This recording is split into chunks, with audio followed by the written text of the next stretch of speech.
साधारण 2014चा काळ. देशात मोदी लाटेचं वारं वाहत होतं. सोशल मीडिया नव्यानंच लोकप्रिय होत होतं. अशातच नरेंद्र मोदी रायगडावर गेले.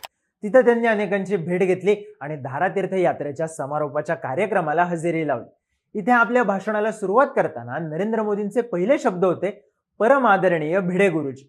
ज्या शिवप्रतिष्ठान संघटनेनं ही धारातीर्थ मोहीम आयोजित केली होती, त्या शिवप्रतिष्ठानचे संस्थापक संभाजी भिडे यांचा उल्लेख मोदींनी भाषणाच्या सुरुवातीलाच केला आणि मी त्यांच्या आदेशाचं पालन करणार नाही हे कसं काय शक्य आहे, असंही मोदी म्हणाले.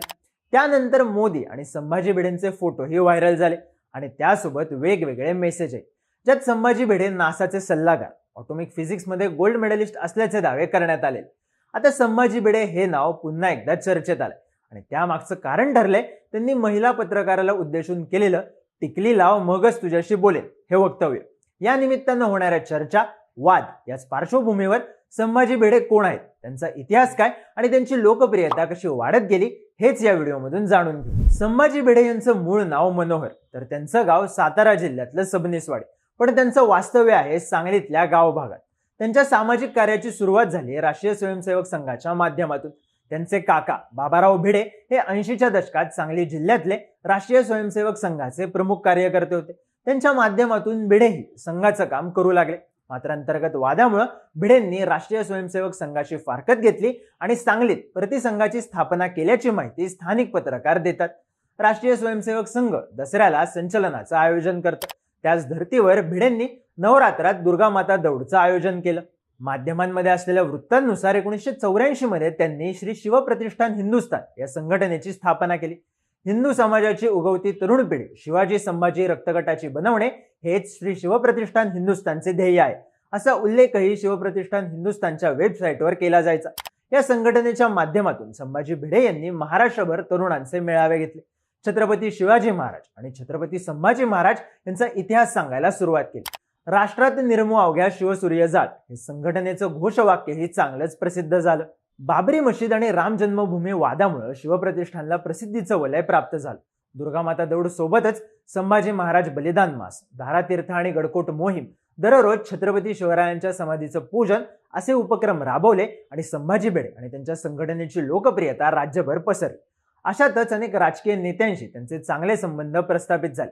मात्र 2009 मध्ये झालेल्या सांगली मिरज मधल्या दंगलीनंतर नेत्यांनी भिडे यांच्यापासून अंतर राखलं असंही सांगण्यात येतं. 2008 मध्ये संभाजी भिडे आणि त्यांच्या संघटनेचे कार्यकर्ते, ज्यांना धारकरी असं संबोधलं जातं, यांच्यावर गुन्हे दाखल झाले होते.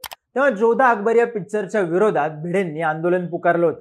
वातावरण तापल्यानंतर सांगलीच्या जिल्हाधिकाऱ्यांनी जमावबंदीचे आदेश दिले होते. मात्र ते झुगारत दगडफेकीसारख्या घटना घडल्या आणि या प्रकरणात शिवप्रतिष्ठान हिंदुस्थानचे कार्यकर्ते आणि संभाजी भिडे यांच्यावर गुन्हे दाखल झाले.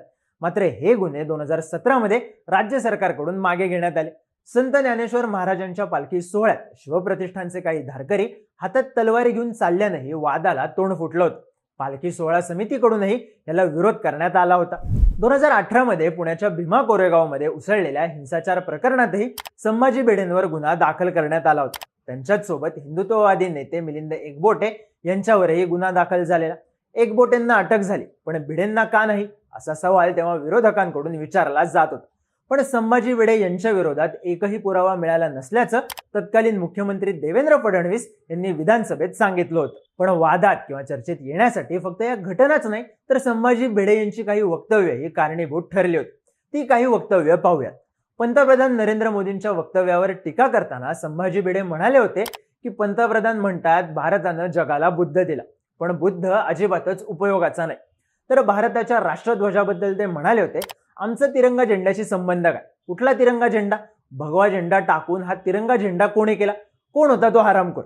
यासोबतच माझ्याकडे आंब्याचं झाड आहे, लग्न होऊन 8-8 वर्ष झालेल्यांना सुद्धा पोर होत नाही, अशा पती पत्नींनी या झाडाची फळं खाल्ली तर निश्चित पोर होईल.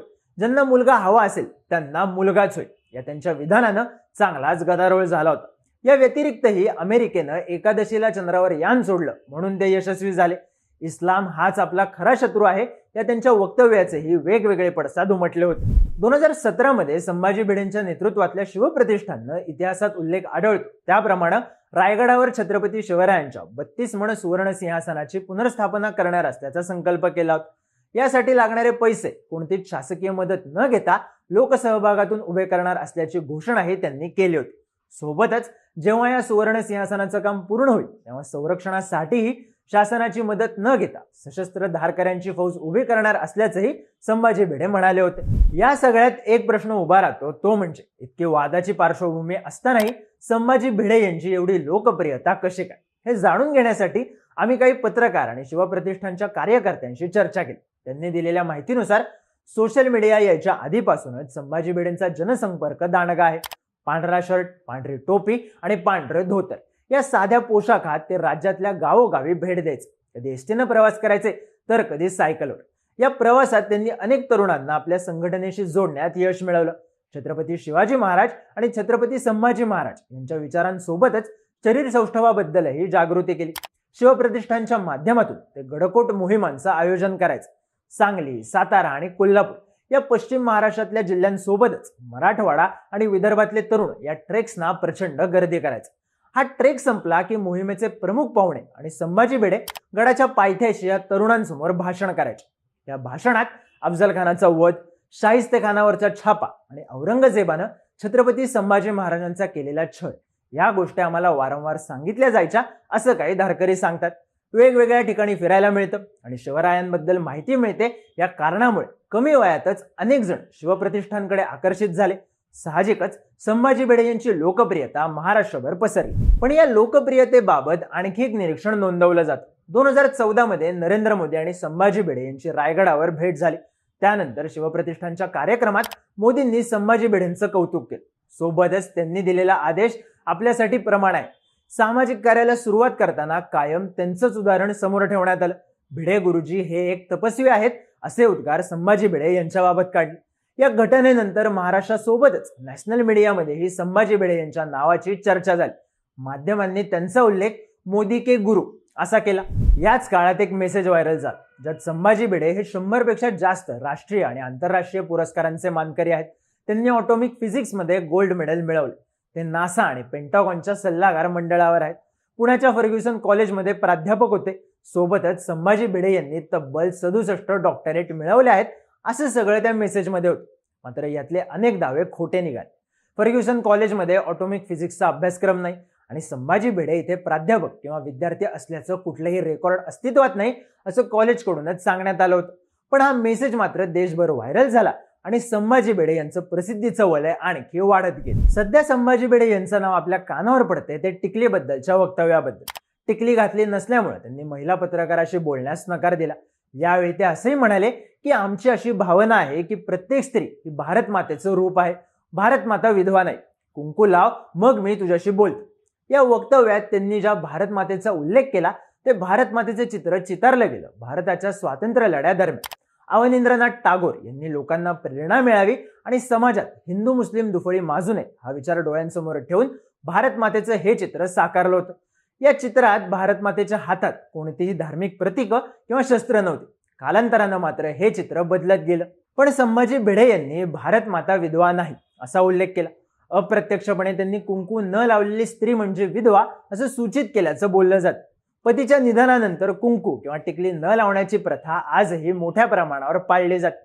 मात्र मागच्या काही महिन्यांमध्ये ही प्रथा बदलण्यासाठी आणि पतीच्या निधनानंतरही महिलांनी कुंकू आणि टिकली वापरावी यासाठी प्रयत्न सुरू आहेत. पण संभाजी भिडे यांचं हे वक्तव्य महिलांबद्दल, त्यांच्या पेहरावाबद्दल नेमकं काय नॅरेटिव्ह सेट करतंय असा प्रश्न विचारला जातो.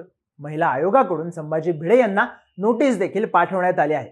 पण संभाजी भिडे यांच्या या वक्तव्याबद्दलचं तुमचं मत काय? कमेंट्समध्ये नक्की सांगा आणि बोलबिडूच्या YouTube चॅनलला सबस्क्राईब करायला विसरू नका.